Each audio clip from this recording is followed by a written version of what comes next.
And he also said in this interview that Steve Harvey, he stole Mark Curry concept for his show.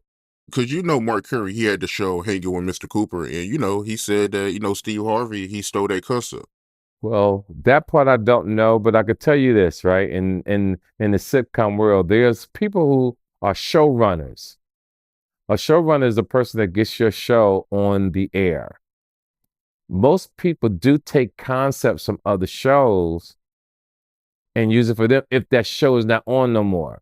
Now, Steve Harvey show came on years later after Mark Curry show.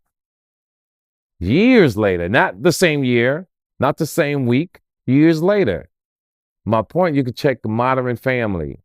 If you watch Modern Family has the same style as the Bernie Mac show, where they sit down sit down in the chair, look into the camera, and talk about the show, talk about what's happening within their family.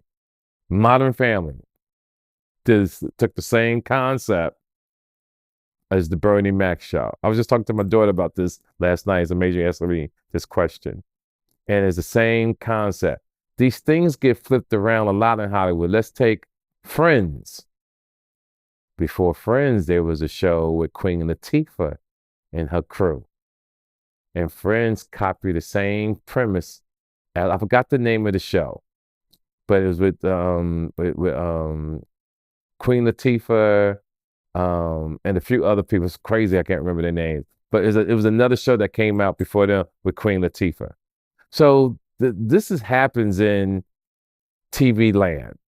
It's just that what the world has done is that when you have someone that can speak convincingly and who's extremely intelligent, and you get them on the screen, people have a tendency to believe, especially if you don't have knowledge of that particular business. So you go around about, yeah, such stole this idea, such that.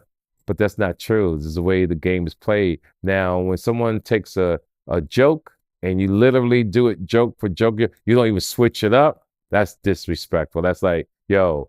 But again, because the way I move, to be bringing up stuff from 15 years ago, whatever long ago, it's not worth it. But to go back, I'm flip-flopping, if you could see.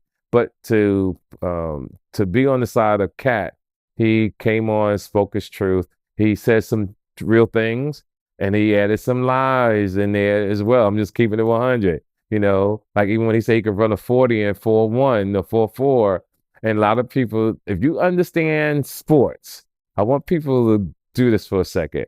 In this person's prime, they ran 4-1-40. This is Deion Sanders, one of the fastest 40 splits in NFL history.